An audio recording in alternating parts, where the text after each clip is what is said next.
Estamos de volta e muita gente. Vocês pediram para a gente, lembram? Para falar sobre essas questões relacionadas à pensão. E eu levantava essa questão aqui com o Alberto, nosso defensor público do Estado, que gentilmente está aqui mais uma quinta-feira. Quinta-feira para a gente não é TBT, não, mas pode ser TBT de lembranças daquilo que você já esqueceu ou então um aprendizado para coisas que você não sabe. Hoje está na pauta aqui, Alberto, seja bem-vindo mais uma vez aqui ao Bom Dia, pensão. Tem muita gente que fica, falou pensão alimentícia, o bicho pega.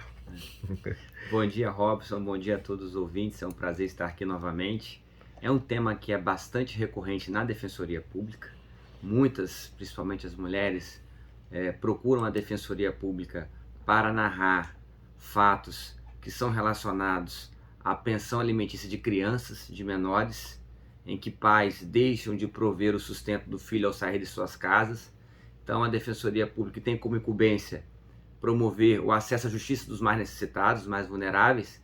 Ela recebe, acolhe essa mulher, obtém as informações, solicita a documentação necessária. E aqui eu posso até já informar, são documentações simples: RG, CPF, comprovante de residência e a certidão de nascimento da criança. Essa é a parte mais comum, né? A mãe procura a Defensoria Pública para representar a criança no pedido, no eventual pedido judicial de alimentos. A Defensoria Pública, ao receber essa demanda, busca resolver extrajudicialmente, porque é muito mais rápido.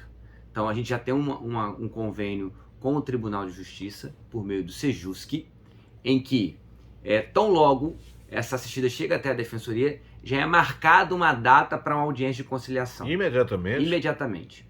Então, num prazo mais ou menos de 30 a 40 dias, já ocorre uma audiência de conciliação, aonde, na maioria das vezes, ela é exitosa, ou seja, há um acordo entre as partes, no qual ficou formalizado, homologado judicialmente, a obrigação, do que é o mais comum, do pai pagar a pensão à criança numa conta já indicada pela mãe. Então, esse é o caminho mais rápido. Caso não haja acordo, a Defensoria Pública ela evita que a pessoa tenha que retornar até as nossas instituições. Nós já temos uma pessoa que fica ao lado do assistido no momento do acordo. Caso não se frustre esse acordo, a gente imediatamente elabora uma petição inicial e aí sim vai ser encaminhado ao judiciário, e aí tem que seguir todo o rito, ou seja, a citação da parte contrária, aí mais uma audiência. É um pouco mais demorado, mas é um procedimento burocrático e necessário e mais seguro para que a criança possa ter acesso a essa pensão. Alberto, mas aí, digamos, o que você diria para uma mulher, por exemplo, que está me ouvindo agora, nos ouvindo, assim, não, mas eu conversei com meu marido, a gente fez um acordo ali e tal, de cavalheiro, sem papel, sem nada. O que você diz num caso desse? Isso é correto? Isso, na experiência do dia a dia da defensoria? O acordo verbal, ele não tem condições de nós comprovarmos. Então é muito mais seguro para essa mãe que procure a Defensoria Pública, e a gente consegue homologar esse acordo dentro da própria instituição. Iriam os dois juntos, mais um mecanismo, iria o pai, a mãe, portando todos os documentos pessoais necessários, inclusive a certidão de nascimento da criança, e ali a gente entabula um acordo, é homologado e tem uma força executiva de título extrajudicial. Ou seja, existe um documento que faça o amparo daquele acordo verbal. E uma vez descumprido, fica muito mais fácil para a gente poder providenciar a execução desse acordo.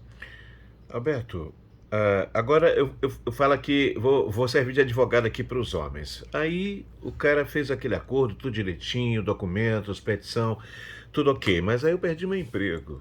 E aí, o que fazer nessas horas? Qual é o procedimento? Muito bem, ele não pode, por livre e espontânea vontade, em razão de perder o emprego, apenas dizer para a esposa que vai reduzir o valor da pensão. Ele deve procurar imediatamente a Defensoria Pública para que a gente possa formular um pedido de modificação dos casos, dos fatos. Porque nós vamos ter que informar o juiz a diminuição da pensão alimentícia e expor as razões, como, por exemplo, o desemprego. Então, em razão do desemprego, as condições fáticas que motivaram aquele acordo, que ensejaram aquele acordo, elas foram alteradas. em virtude disso, nós temos que entrar com um pedido de ou o mais drástico, a exoneração do dever de pagar alimentos, ou a diminuição do valor de pagar os alimentos, o valor que foi contratado. Então, se eventualmente foi estipulado 30% do salário mínimo e ele perdeu o emprego, nós vamos ter que ver quais são as condições que ele teria agora, como, por exemplo, eu posso ofertar 10%, então vamos entrar com a medida judicial ou até mesmo conversar com a genitora para verificar as possibilidades e, de modo temporário, reduzir o valor dessa pensão alimentícia. Alberto, alguém pode estar pensando agora, mas, doutor Alberto, ele está escondendo rendas. Como é que a defensoria, digamos que alguém chegue até vocês, uma mãe, que desconfia que, na verdade, ele disse que vai reduzir, mas ele tem outras rendas que poderiam, de certa forma, provisionar aquilo que ficou acertado. O que fazer nessas horas? Qual é a ação da defensoria? É importante a gente se buscar provas. Então, a primeira delas seria a prova testemunhal. Prova de postagens em redes sociais também é muito importante. Ah, vocês já visualizam também postagens. Sim. A gente verifica se, por exemplo, ele está informando que não tem condições financeiras e por ter perdido emprego, e informa que não tem outras rendas, mas se vai para a rede social, expõe fatos da sua vida privada que a gente percebe que demandam recursos financeiros, a gente pode buscar essas provas. Então, assim, o que a gente tenta orientar os nossos assistidos é que busquem essas provas testemunhais, busquem também as redes sociais, para que a gente também possa oficiar outros, por exemplo, que muitos têm uma pessoa jurídica, eles têm uma empresa, então a gente pode oficiar a junta comercial para obter informações sobre aquela empresa, o capital social, ou seja, depende muito do caso concreto. Então a Defensoria Pública busca, juntamente com o assistido, essa investigação para que a gente possa comprovar ao juízo a possibilidade financeira no caso desse exemplo que você falou desse homem, poder continuar honrando com as suas obrigações de sustentar os seus filhos, porque é uma responsabilidade legal. E é uma responsabilidade em que a necessidade é presumida. São crianças. Então, toda pensão que seja direcionada para as crianças tem uma presunção legal de que há uma necessidade. Então, é importante também que a gente possa, para poder dimensionar o valor de cada pensão alimentícia, que se leve as despesas, leve uma listinha com as despesas mensais dessas crianças, os comprovantes dessas despesas, porque isso é um bom paradigma, um bom parâmetro para que a Defensoria Pública possa postular o valor que entenda como necessário para essa criança poder ter o seu sustento próprio. Bem, o que a legislação hoje já diz? Que há mudanças na legislação em relação ao casal. Eles não são casados de papéis e tal, mas eles têm uma convivência. Alguém esteja nos ouvindo agora, um casal que já está aí junto há muitos anos, tiveram seus filhos e tal, isso muda alguma coisa ou os direitos são iguais?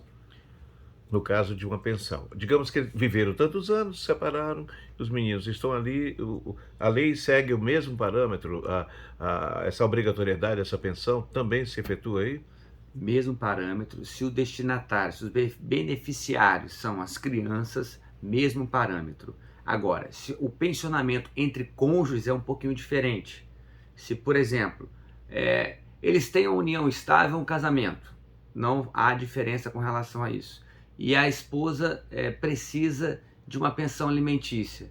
Nesse caso, ela vai ter que comprovar a sua necessidade, diferentemente do caso das crianças, em que a necessidade é presumida. Então, é possível também o pensionamento entre cônjuges, desde que um deles demonstre a sua necessidade. Em que circunstâncias, eu vi alguém falar alguma coisa a respeito, de que se invertam os papéis, em que o homem, por exemplo, que ele não tenha e a mulher tenha as condições. Existe alguma situação em que a mulher, digamos, possa repassar para ele uma espécie de pensão de ajuda? Existe alguma situação? Existe essa situação sim, desde que ele demonstre, mais uma vez, a sua necessidade e a sua impossibilidade de prover seu próprio sustento de forma temporária. Então, são dois requisitos aí. Primeiro, que ele demonstre que precise. E segundo, que ele não tenha condições momentâneas de prover o seu próprio sustento. Então são duas situações, são dois requisitos que são essenciais para que esse homem também possa pleitear uma pensão alimentícia junto à sua ex-mulher. Logicamente que eu estou fazendo as minhas perguntas do dia a dia que as pessoas entendem por aí, não é? Como é que elas fazem, como é que elas veem isso. Que outros temas que você acha que seria interessante esclarecer para aqueles que estão nos ouvindo? Muita gente agora já viveu uma situação, está vivendo ou talvez vá viver, não sabe. O que você acha importante que eles precisam saber? Eu acho que é muito importante, Robson, a questão do direito à moradia. É muito recorrente. Vou dar um exemplo hipotético. O homem sai de casa, deixa a sua esposa com 3 filhos. Há um efetivo abandono. Não se consegue mais localizar, não se consegue mais saber o paradeiro desse pai. A mãe fica totalmente desamparada. Eles têm um imóvel, o imóvel é de propriedade dessa esposa. Aí a guarida, a proteção das crianças, de toda a família que foi abandonada, é aquela propriedade, é aquela casa. Passado 3 anos, volta o cidadão querendo a casa de volta, querendo a metade da casa. Nesse caso em específico, é importante dizer para essas mulheres que existe o fenômeno da usucapião familiar. Usucapião familiar?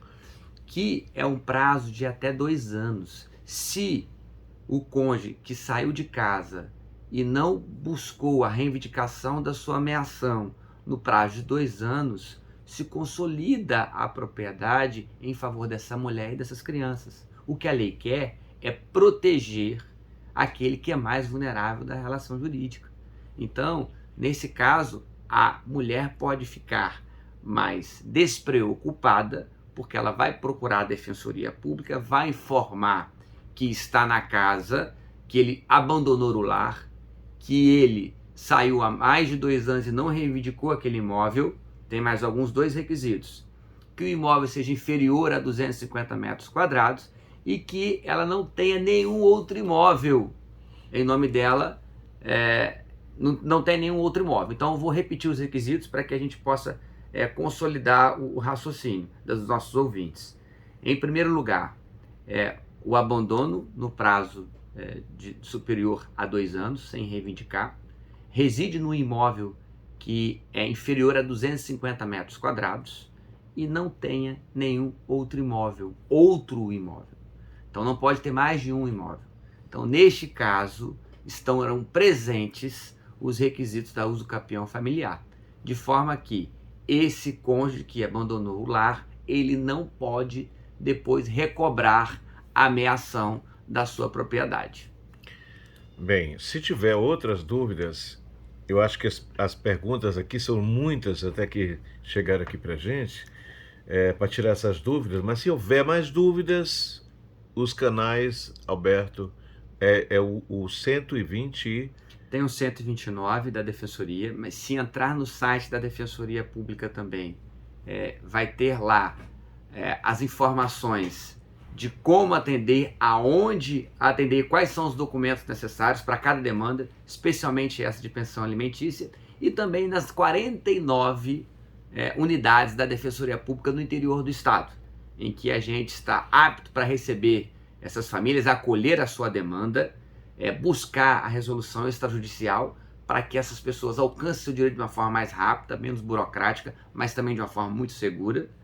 E, caso não se consiga obter essa resolução extrajudicial, ingressará com ação judicial para garantir com que essas crianças tenham o seu sustento, sobretudo nesse momento de crise econômica que a gente tem vivenciado.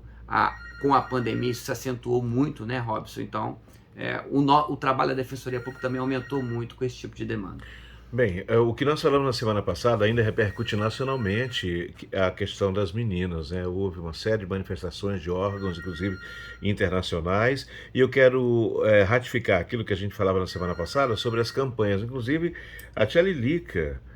A Lilica, ela está ouvindo a gente agora na Feira da Liberdade, então ela está criando uma campanha para as pessoas que vão tomar um café da manhã agora, a Lilica e o Aguiar, que levem, que façam doação. Eu achei isso tão legal, cara. Espontaneamente ela falou: olha, eu estou estimulando o pessoal para fazer, virar um ponto também. Eu queria que você falasse desses pontos. Então, os 49 pontos também podem receber essas doações, é isso? Exatamente. Nós fizemos uma parceria com a sociedade civil organizada, em especial com as mulheres de Axé, capitaneada pela Ana Rosa, em que nós estamos recebendo absorventes para doar para as crianças carentes. Nós sabemos, como foi muito bem noticiado, que muitas crianças deixam de ir para a escola porque não tem o absorvente.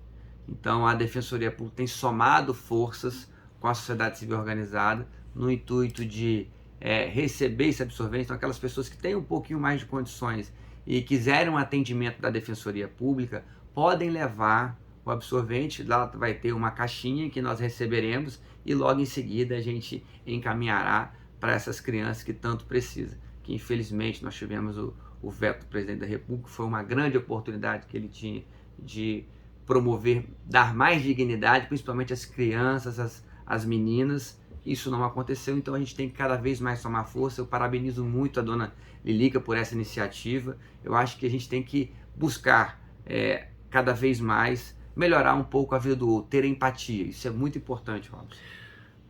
Roberto, mais uma vez, muitíssimo obrigado por essas informações. Eu acho que cada vez que a gente coloca informações desse tipo numa emissora de rádio, e com uma responsabilidade dessa de mais de 2,5 milhões de ouvintes que nos acompanham pelo Maranhão, eu acho que é tirar a pessoa da escuridão, porque muitas pessoas, nesse começo de programa hoje, não tinham noção de coisas que foram colocadas. Portanto, a gente fica muito feliz de tê-lo aqui mais uma vez para isso, tá?